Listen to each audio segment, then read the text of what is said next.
தம்பி, எங்க மீனாவுக்கு எப்படிப்பட்ட அநியாயம் நடந்ததுன்னு நீங்களே பாத்தீங்கல்ல. நீங்க இருங்க, நான் சொல்றேன். அது ஒண்ணும் இல்ல ஜெயிலர் தம்பி. புருஷன் இறந்ததுக்கு அப்புறம் பொட்டு அழிக்காம இருந்தா எங்க வீட்டுக்கு தான் தருதரும். அதனால அவ புருஷனோட காரியத்தன்னைக்கு மீனாவை எங்க வீட்டுக்கு அனுப்பிச்சா நாங்க அவளை விதவையாக்கி அனுப்பிடுவோம். நீங்க அதுக்காக தான் வந்திருக்கீங்கன்னா நான் பெர்மிஷன் கொடுக்க மாட்டேன். இங்க மீனை பொட்டு வச்சுக்கிட்டா அங்க உங்க வீட்டுல தருதரும் அப்படின்னு சொல்றீங்க. அது ஏதோ நடக்கிறது நடக்கட்டும். அது யாருக்கு நடக்குது எதுக்கு நடக்குதுன்னு பார்த்துட்டு என்னோட ஐயர் ஆபீசர் கிட்ட பேசிட்டு பெர்மிஷன் லெட்டர் தரேன். என்னங்க பேசுறீங்க? ஜெயில இருந்தா மட்டும் என் பொண்ணுக்கு கொஞ்சம் கூட சுதந்திரம் இல்லையா? ஆமா, தரிதிரம் முடிஞ்சதுக்கு அப்புறம் நீங்க என்ன பார்க்க போறீங்க? சாம்பலையா? வீட்டுல கல்யாண வயசுல ஒரு பொண்ணு இருக்கிறத யோசிக்க மாட்டீங்களா? உங்க பொண்ணுக்கு என்னாச்சு, உங்க வீட்டுல என்ன ஆகுது ஏதாவதுன்னு தெரிஞ்சுக்கிறதுல என்னோட டியூட்டி கிடையாது. என் டியூட்டி ஜெயில தான். அங்க இருக்க கைதிகளை அவ்வளவு ஈஸியா வெளியில அனுப்ப முடியாது. எதுவும் பேச மாட்டீங்களாங்க? நீங்க இப்படி அமைதியா இருந்தா எதாவது நடக்குமா? இவர் கையில எதுவும் இல்லைன்னா இவரே சொல்றாருல. அப்படி இருக்கும்போது மீனா நல்லவளா கெட்டவளான்னு விசாரிக்கிறதுக்கு நம்ம ஊருக்கு எதுக்கு வந்தாரு? அவரோட டியூட்டி ஜெயில மட்டும் இருந்தா வீட்டுக்கு எதுக்கு தேடி வரணும்? வாய மூடு. நான் எதுக்கு வாய மூடணும்? வேலைக்காகாத புருஷன் இருந்தாலும் ஒண்ணுதான், செத்தாலும் ஒண்ணுதான். வாங்க.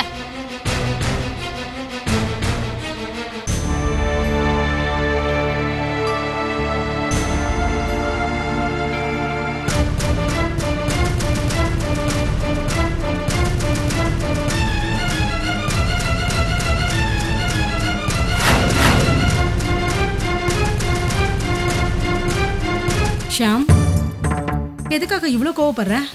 லேடிஸ் கிட்ட மரியாதையா நடந்துக்கிற நீயா இப்படி எல்லாம் பேசுன? வந்தது பொம்பளை இல்லம்மா. எதுவா வேணாலும் இருக்கட்டும், அவங்க வந்த காரியம் உண்மைதானே.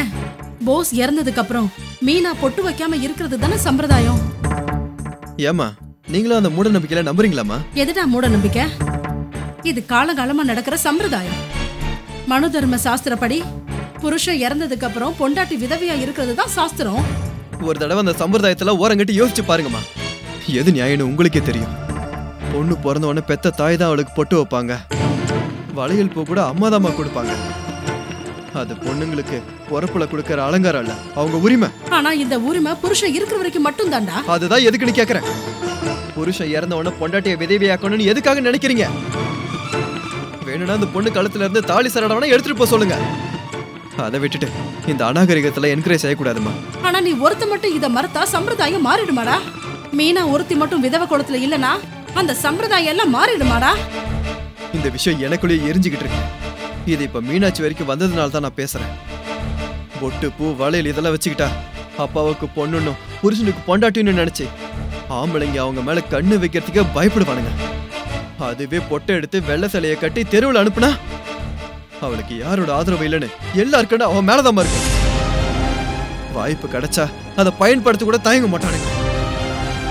பொட்டுன்றது பொண்ணுங்களுக்கு 3வது கண்ணு மாதிரிமா. அந்த 3வது கண்ணு மட்டும் திறந்துருச்சுன்னா பிரளயமே வருமா. அதனாலதான் மீனாட்சி விஷயத்துல மட்டும் நான் பெர்மிஷன் கொடுக்க மாட்டேம்மா.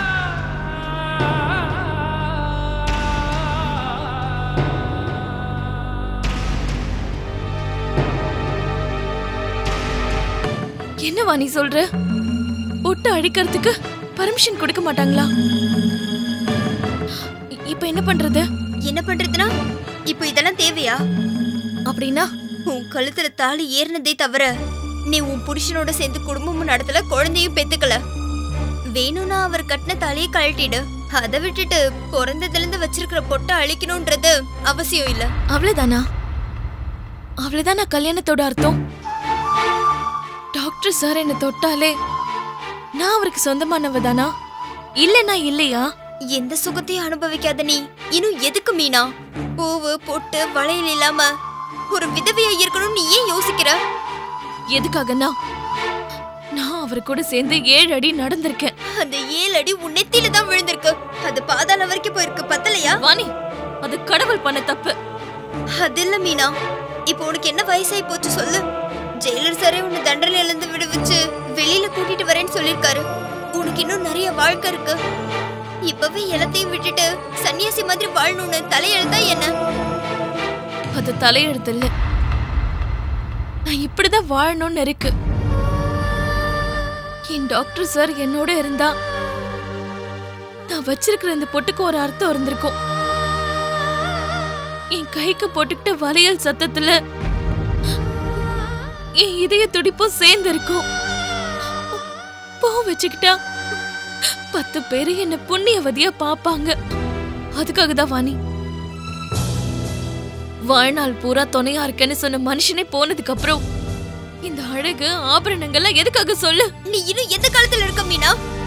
இந்த உலகத்துல தான் இருக்கா, மனுஷங்க மத்தியில தான் இருக்கா. ஆனா குத்தி காட்டுற ஜனங்களுக்கு மத்தியில அவளும் வாழ்ந்துட்டு இருக்கிறா. பாட்டி, ஆமா வாணி, புருஷன் இறந்து போனா அந்த நெருப்புலயே சாம்பலான புண்ணியவதிங்க வாழ்ந்த நாடு நம்ம நாடு. இந்த நாட்டுல பிறந்த எந்த பொண்ணா இருந்தாலும் புருஷன் போனா விதவியா தான் வாழணும். இல்லன்னா 10 பேரு பலவிதமா பேசுவாங்க. அவங்க கூட நமக்கு என்ன வேலை? 10 பேர்கிட்ட நமக்கு என்ன வேலைன்னு நினைச்சா குத்தி காட்டுற மனுஷங்களே இல்லாம போனா, யார் என்ன சொன்னாலும் அவங்க மனசுக்கு பிடிச்ச மாதிரி அவங்க வாழ்ந்தாங்கன்னா குடும்பங்களே இருக்காது. பொண்ணோட மானத்துக்கு மதிப்பு இருக்காது. மானத்தோடவே வாழணும்ன்ற கட்டுப்பாடே இல்லாம போனா நீதி, நேர்மை, சொந்தம், பந்தம் எதுவுமே இருக்காது. கூடவே வாழணும்ன்ற கட்டுப்பாடே இல்லாம போனா நீதி, நேர்மை, சொந்தம், பந்தம் எதுவுமே இருக்காது. புருஷனை எழுந்த பொண்ணுக்கு இந்த உலகத்துல கரிசனை ஜாஸ்தி. புருஷனை இழந்த பொண்ணுங்களை பாக்குற ஆம்பளைங்களுக்கு மனசுல ஆசை அதிகமா இருக்கும். எனக்கு அதெல்லாம் தெரியாதுமா. எனக்கு தெரிஞ்சதெல்லாம் ஒன்னே ஒண்ணுதான். டாக்டர் சரி இல்லாத இந்த உலகத்துல நான் உயிரோட இருந்தாலும் செத்ததுக்கு சம்பந்தம். இந்த பொணத்துக்கு அலங்காரம் எதுக்கு? உயிர் இல்லாத இந்த ஜடத்துக்கு என்ன புடவை கட்டுனா என்னம்மா? அதனாலதான் யாரு ஒத்துக்கிட்டாலும் ஒத்துக்கலனாலும் என் நெத்தியில இருக்கிற குங்குமத்தை அழிச்சே ஆகணும். வேற வழி இல்ல.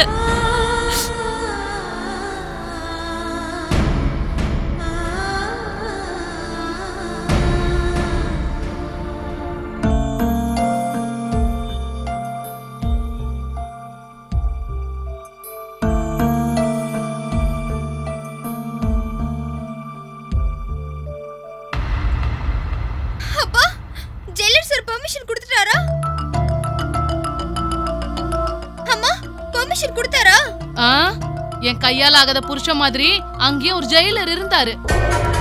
பொட்டெல்லாம் எதுக்கு அழிக்கிறீங்கன்னு குழந்தைங்களுக்கு பாடம் எடுக்கிற மாதிரி எனக்கே பாடம் எடுத்து அனுப்புறாராம். செத்தாலும் பர்மிஷன் கொடுக்க மாட்டாராம். இங்க பாரு, உங்க அப்பா ஒரு மக்கு. யார் என்ன சொன்னாலும் தஞ்சாவூர் பொம்மை மாதிரி தலையாட்டிக்கிட்டு வந்துடுறாரு. எகுத்து கேள்வி கேட்க மட்டும் தெரியாது. நான் ஒரு பொம்பளை, நான் கேட்டா மட்டும் வாய மூடுன்னு சொல்லிடுவாரு. ஆமா, உங்களுக்கு யாரு பர்மிஷன் கொடுக்க மாட்டான்னு சொன்னது? வேற யாரு? அவர்தான் அன்னைக்கு நம்ம வீட்டுக்கு வந்தாரே, அந்த ஜெயிலர் தம்பிதான். எனக்கு முதல்ல தெரியுமா? என்னன்னு? அந்த ஜெயிலர் சார் ரொம்ப நல்லவருன்னு. எதுலடி நல்லவரு? ஒரு ஜெயில ஜெயிலரா இருந்தா நல்லவரா?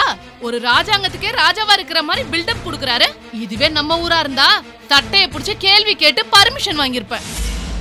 நம்ம மனுஷங்களே இல்லன்னு மறுபடியும் நிரூபிக்கிறதுக்காக மத்தவங்க பெர்மிஷன் நமக்கு எதுக்கு சொல்லு? இந்த விஷயம் நமக்கு எப்பவோ தெரியும்ல. சின்ன பொண்ணா இருந்தாலும் பெரிய வார்த்தை சொன்னமா? என்ன அப்படி சொல்லிட்டா? அட்வைஸ் என்ன? அது யார் வேணா சொல்லுவாங்க. கிணத்துல விழுந்ததுக்கு அப்புறம் எவனா அட்வைஸ் கொடுக்க மாட்டான். மேல நம்ம தான் எந்திரிக்கணும். அவங்கவுங்க அழுக்க அவங்க தான் தொடச்சுக்கிட்டு மேல வரணும். அத முதல்ல நீங்க தெரிஞ்சுக்கோங்க. அதான் எல்லாத்தையும் துடைக்கிறதுக்கு நீதான் இருக்கல்ல. நடந்தது நடந்ததா இருக்கட்டும். இனிமே மீனாவை பத்தி பேசாத. அவளை ஈஸியா விட்டுட்டா என் பேரு துர்காவே கிடையாது. நான் 4 பேரையாவது கொன்னுட்டு ஜெயிலுக்கு போயாவது அவளை விதவையாக்காம விட மாட்டேன். அதுக்கு முன்னாடி நீ ஒரு காரியம் பண்ணுமா? என்னம்மா அது? அடுத்த பொண்ணோட பொட்டை அழிக்கிறதுக்கு உன்னோட கை நம்ம இருந்துச்சுன்னா முதல்ல என்னோட பொட்டை அழி. அம்மா ராஜி, என்னடி பேசுற? உனக்கு என்ன பைத்தியமா பிடிச்சிருக்கு? இந்த மாதிரிலாம் பேசிட்டு இருக்க? என்னம்மா, உன்னால கேட்க முடியலையா? நான் உன் வயித்துல பிறந்ததுக்கும் எங்க அக்கா உன் வயித்துல பிறக்காததுக்கும் தானே இப்படி எல்லாம் வித்தியாசம் பாக்குற? மாமா இறந்தப்பவே அவளோட சந்தோஷம் எல்லாம் போயிடுச்சுமா. அவ அப்படியே வாழ்ந்தா மட்டும் போதுமா. நோவு கடிக்கிற மாதிரி பேசி அவளோட உயிரையும் எடுத்துறாதம்மா. ஐயோ ஐயோ ஐயோ ஐயோ, என்னமா பேசிட்டு போறா? ஏங்க இப்படி வாயை மூடிட்டு இருக்கீங்க? அவ அப்படி பேசிட்டு போறா, நாக்குல சூடு வைக்க மாட்டீங்களா? ஒரு வார்த்தை தப்பா பேசுறதுக்கு வாயில சூடு வைக்கணுங்கிறியே, அப்படின்னா உனக்கு எத்தனை தடவை சூடு வச்சிருக்கணும்? உனக்கு எத்தனை தடவை சூடு வச்சாலும் நீ திருத்தவே மாட்டேன்.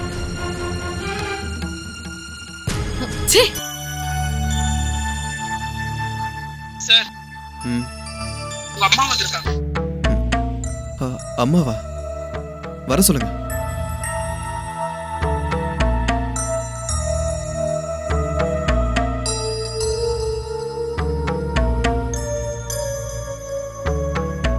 வணக்கம் ஜெயிலர் சார்.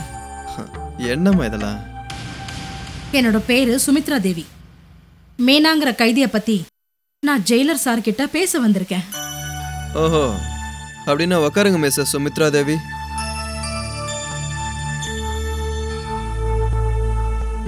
நான் தான் இங்க ஜெயிலரா வேலை பார்த்துக்கிட்டு இருக்கேன். என்னை எல்லாரும் ஷியாம்னு கூப்பிடுவாங்க.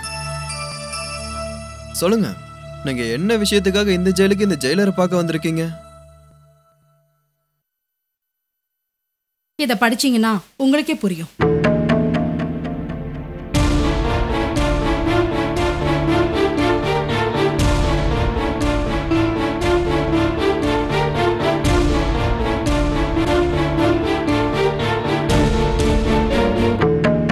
மீனாங்கிற கைதியோட புருஷன் 10 நாளைக்கு முன்னாடி இறந்து போயிட்டாரு.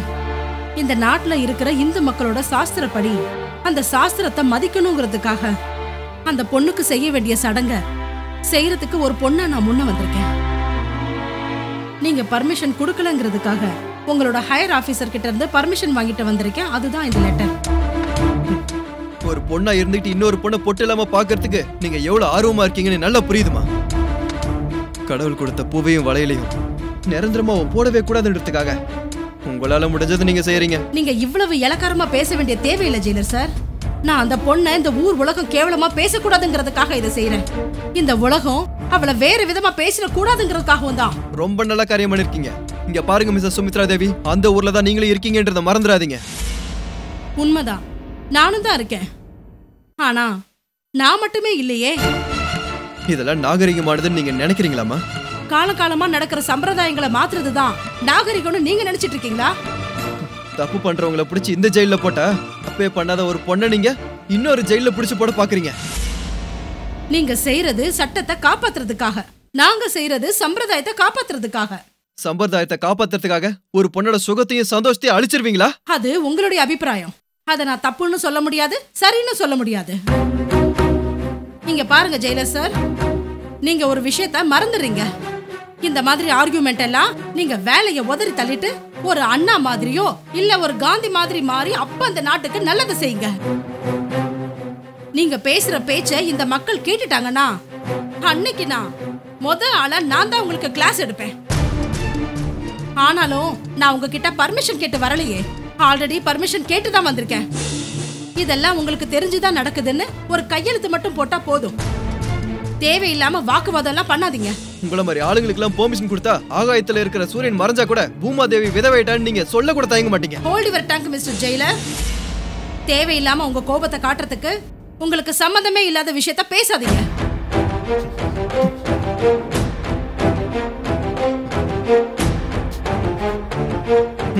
கையெழுத்து போட்ட போதுமா?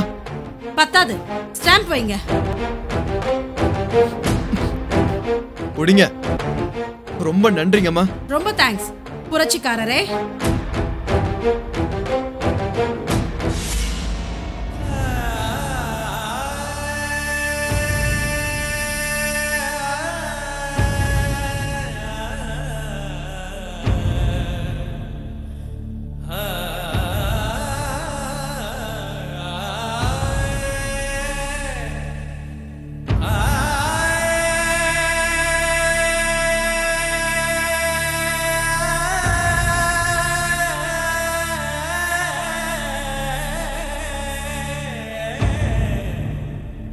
அப்பா,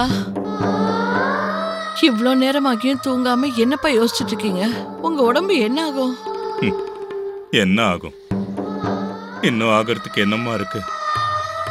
வயசான காலத்துல நான் இறந்து போகாம சின்ன வயசு பையன் இறந்துட்டானுங்கம்மா. அதுக்கு கவலைப்பட வேண்டியது நான்ப்பா. பாரி வாழ்க்கையிலே அவர் என்னை விட்டு போயிட்டாரு. இந்த வயசுலயே என் பையனை என்னை விட்டு போயிட்டான். இதெல்லாம் பார்த்துக்கிட்டு இரு நான் உயிரோட இருக்கேனப்பா. வாழ்க்கையில இவ்வளவு அடிபட்டோம். நான் இன்னும் உயிரோட தானப்பா இருக்கேன். ஆனா நான் இன்னும் உயிரோட தானே இருக்கேன்.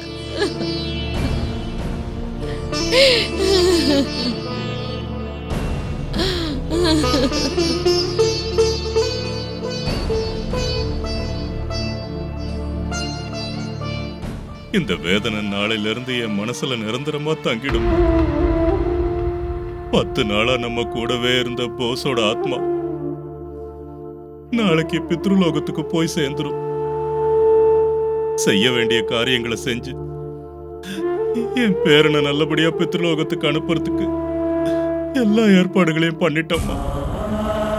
அப்பா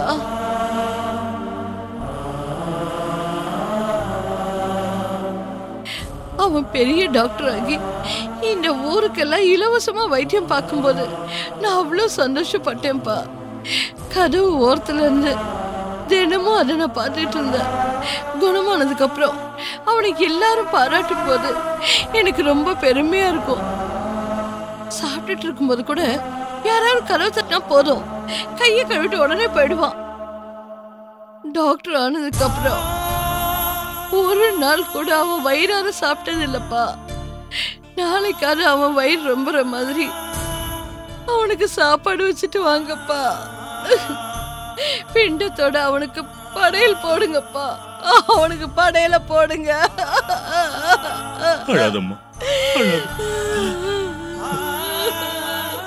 சோகம் உனக்கு புதுசு இல்ல.